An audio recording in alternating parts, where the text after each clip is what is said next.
Bienvenidos a Un Café con Fe. Colombia atraviesa por altos niveles de inseguridad, desconfianza en la justicia, los derechos de las diferentes poblaciones de especial protección constitucional. ¿Hasta dónde van los derechos de las víctimas y de los victimarios? Son algunas de las inquietudes que desarrollaremos hoy, por supuesto, aquí en Un Café con Fe. Colombia enfrenta una crisis de seguridad que afecta a millones de ciudadanos. Según el último informe del Instituto Nacional de Medicina Legal, en 2024 se registraron más de 13.000 homicidios en el país, mientras que las denuncias por delitos como el hurto y la violencia intrafamiliar siguen en aumento. En este contexto, la sociedad se pregunta, ¿qué respeto tienen los delincuentes por la vida de sus víctimas? ¿Y cómo se garantiza el respeto a los derechos de quienes han sido aprehendidos? Además, la justicia por mano propia sigue siendo una práctica creciente en muchas comunidades. Y precisamente nos acompaña para hablar del tema una invitada especial hoy en el set, Lilia Solano, quien es viceministra del Interior. Bienvenida a Un Café con Fe. Bueno, muy buenos días a ti, al equipo, a la audiencia que sigue este programa y gracias por invitarme. Bueno, Lilia Solano, para los televidentes que no la conocen, es viceministra del Interior en los temas de derechos humanos, de diálogo social, es directora de Unidad para las Víctimas. Conoce muy bien el tema de las víctimas. Exacto. ¿Cómo ha sido esa experiencia en estos cargos? Bueno, soy filósofa y vengo de ser defensora de derechos humanos por muchos años. Entonces, estos cargos han sido la oportunidad de acompañar muy cercanamente a las víctimas, tanto en el viceministerio del diálogo social, la igualdad y los derechos humanos, como en la unidad para las víctimas. Es el rostro muy doloroso de las víctimas porque, por ejemplo, en la unidad están registradas mucho más de 10 millones de víctimas, hay miles, millones de víctimas en el exilio, en el exterior. El desplazamiento forzado es un gran rostro de estas víctimas. Entonces fue encontrarme con otro lado, el otro lado, la historia muy doloroso de esa gran cantidad de víctimas, porque hay el compromiso de que sean reparadas, una reparación integral, de que sean dignificadas. Entonces, bueno, la tarea fue grande y también ahora una gran tarea como defensora de derechos humanos. Bueno, precisamente hablando de derechos humanos y aquí con nuestra invitada que maneja este tema a la perfección, hay una gran polémica a nivel internacional con el tema de derechos humanos y el trato precisamente que se desarrolla en países como El Salvador hacia los victimarios o a las personas que están en las cárceles. Nosotros nos fuimos a la calle y le preguntamos a la gente qué opinaba, si Colombia debería adoptar un modelo como el de El Salvador respecto al trato con los delincuentes, con la gente que está en la cárcel. Y esto fue lo que nos respondieron. Sí, porque este es un país muy corrupto y la verdad hay mucha delincuencia en este país. Siento que sí, ya que pues como muchos dicen que este país es muy corrupto, hay mucha corrupción. Consideraría que sí, no de una forma tan estricta, pero digamos, creo, de lo que tengo entendido, es el país más seguro. No estoy de acuerdo, todos tenemos derecho a una segunda oportunidad también y pues existe volver. Considero que Colombia debería implementar más medidas de acuerdo a la seguridad. Considero que los delincuentes tienen privilegios en las cárceles, que no se les trata como delincuentes. Bueno, Lilia, eso opinan y sobre todo gente joven, ¿no? Sí. Gente muchacho. Nos fuimos a algunas universidades por ahí en el centro de Bogotá y respondieron esto. ¿Hay algún tipo de privilegio precisamente para los victimarios en Colombia o deberíamos adoptar ese modelo? ¿Cómo le parece a usted en el trato de derechos humanos? Porque hay gente que dice que para las víctimas los derechos humanos a veces no funcionan como deben ser, sí, y hay más privilegios para los victimarios. Bueno, la pregunta era sobre Bukele, ¿no? Sí. Y justamente en las cárceles salvadoreñas lo que hemos escuchado del testimonio de los defensores de derechos humanos es que esta es una gran población mayoritariamente joven que está en esas cárceles, jóvenes que han crecido en la pobreza, jóvenes que además tienen carencia de oportunidades, pero las condiciones en estas cárceles son muy difíciles. Algunos han sido llevados a esas cárceles por tener tatuajes, o sea que también hay una estigmatización sobre la población más joven. Yo creo que si van a estar recluidos en la cárcel, debería haber una proyección de transformación de la vida. Las cárceles no son como basureros de seres humanos donde se les pone ahí sin ninguna segunda oportunidad, como dijo una de las chicas que entrevistaron. Yo creo que no es un buen modelo para el mundo. Está siendo muy cuestionado por diferentes países, especialmente en este contexto de la llevada de migrantes indocumentados. No se pueden volver las cárceles como un negocio. Entonces, en este momento, $20,000 por año por persona está recibiendo Bukele por cada preso que traen de Estados Unidos.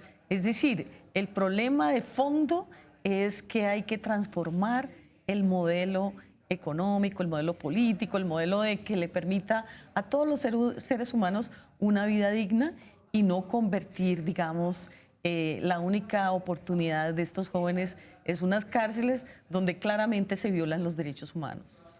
Bueno, precisamente nosotros también hablamos con algunos ciudadanos respecto al tema de la violencia, al tema de la justicia por mano propia, si están de acuerdo con el porte de armas o no. Y esto fue lo que nos respondieron.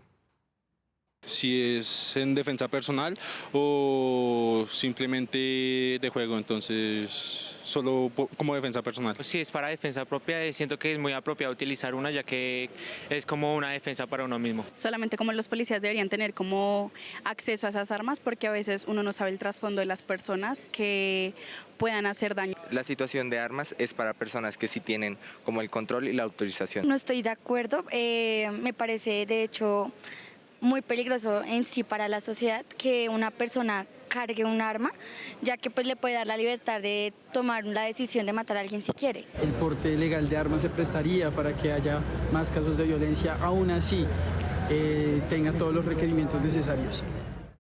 Bueno, Lilia, es un tema yo creo que hasta cultural. Colombia está preparada, la cultura colombiana tenemos esa preparación o estamos preparados más bien para portar armas. Bueno, esto tiene un contexto muy grave en la historia de Colombia porque fue en una etapa donde justamente crecieron las autodefensas unidas de Colombia que después fueron tomando grandes partes del territorio nacional, una época en que estas autodefensas hicieron masacres, desapariciones, asesinatos, desplazamiento forzado. Es decir, debe haber el control del Estado de las armas, porque es muy grave que alguien, como pasa ahora en otros países, que puede comprar un arma y puede tomar, digamos, por defensa propia el derecho de matar a otro. Entonces, lo que está en cuestión es un país ya con características de un largo conflicto armado, donde ha habido muchísima violencia, donde hay demasiadas armas y al contrario hay que justamente volver a decirles a todos estos grupos armados, venga, hagamos unos acuerdos, unos diálogos, sometimiento a la justicia.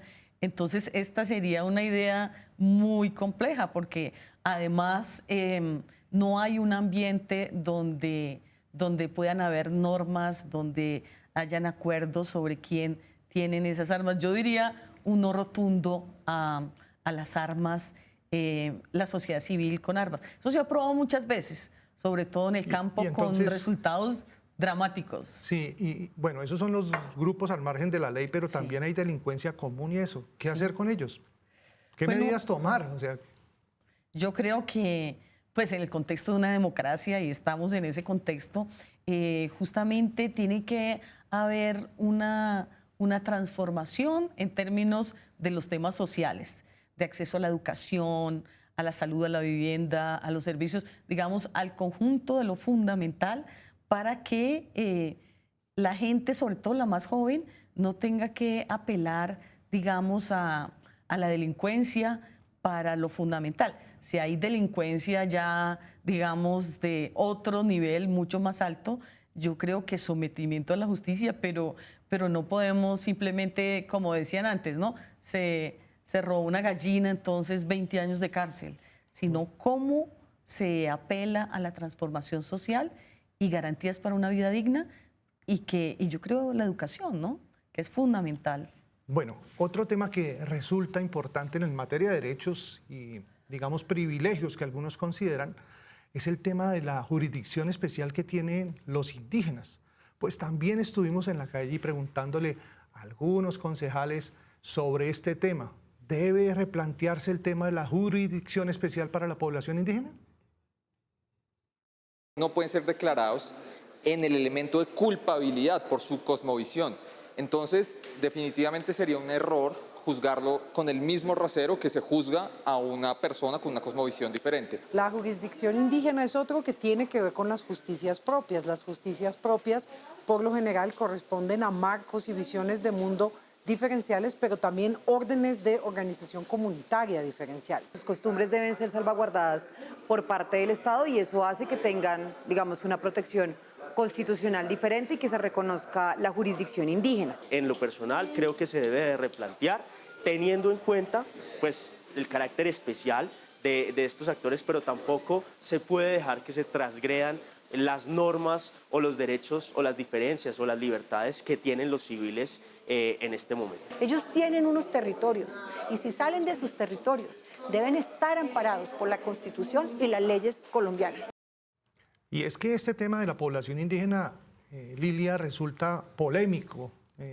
Aquí en Bogotá vemos en el Parque Nacional cómo han invadido los espacios, dicen que el gobierno nacional no les ha cumplido algunos de los compromisos, vuelven e invaden una parte ahorita casualmente al lado del Parque Nacional.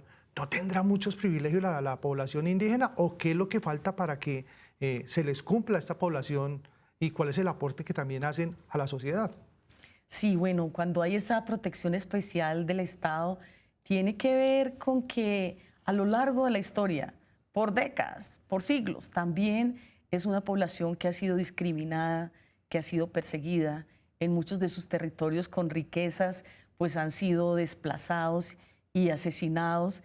Entonces, yo creo que tenemos que responder primero con los derechos en forma integral. Entonces, si vamos a pensar en la población en Vera, que es la que está en el Parque Nacional, bueno, han tenido que salir por décadas de sus territorios a manos, digamos, de los grupos armados, que si hay riqueza, digamos, como minería, o por enfrentamientos territoriales, los han desplazado. Entonces, hay que crear las condiciones en el territorio donde haya acceso a la salud, a la educación, a la vivienda, y eso todavía no lo hay, porque eso requiere un tiempo y una inversión y no alcanzaba solo con un periodo. Tienen que los gobiernos anteriores o los gobiernos que vengan, tienen que tener esa especial atención para esta población indígena. Pero precisamente mucha gente critica que a veces los gobiernos como que instrumentalizan también a esta población indígena y a la vez eso a niños, niñas para tema de marchas. Presupuestalmente dicen que desde el Ministerio del Interior se financia precisamente para que estos grupos indígenas puedan movilizarse. ¿No habrá demasiados a veces privilegios y se trata como de poner una cortina de humo para ese trato a los indígenas? Bueno, yo tengo, digamos, en forma personal la experiencia de, como viceministra, de haber visto que no se usa la población, no se la instrumentaliza a la población indígena. Lo que pasa es que hay una deuda gigante. Y entonces, si ahora yo te doy unas monedas de esa deuda, entonces dicen, ah, no, pero ¿por qué le está dando? Pues porque ha faltado la protección real del Estado. Pero yo creo que se requiere, y como tu programa es justamente sobre el tema de la fe, se requiere un diálogo en la sociedad sobre la vida, sobre la paz, sobre la justicia, sobre cómo alcanzar unos mínimos acuerdos de respeto, de transformación, para que no se vea al diferente como un peligroso, sino que al contrario, ver cómo podemos avanzar y transformar una historia que ha sido una historia de persecución al más pobre, al más humilde, al indígena, al negro, al diferente, y eso es lo que hay que cambiar. Y por eso es tan importante que la sociedad entera dialogue sobre los temas y hay mucha indiferencia y mucha ignorancia. Entonces, si vemos la historia y podemos entender las raíces de esta discriminación, por ejemplo, del pueblo en Vera, podemos proyectar un país donde quepamos todos y podamos construir condiciones dignas para la vida. O sea, es un problema cultural, digamos también en ese sentido, que Colombia necesita más de ese diálogo y más precisamente de estos espacios. Bueno, estas son algunas respuestas, algunas participaciones de diferentes actores aquí en Un Café con Fe. ¿Ustedes qué opinan? Escríbanos a las redes de Un Café con Fe. Nosotros nos vemos en otro programa. Póngale fe.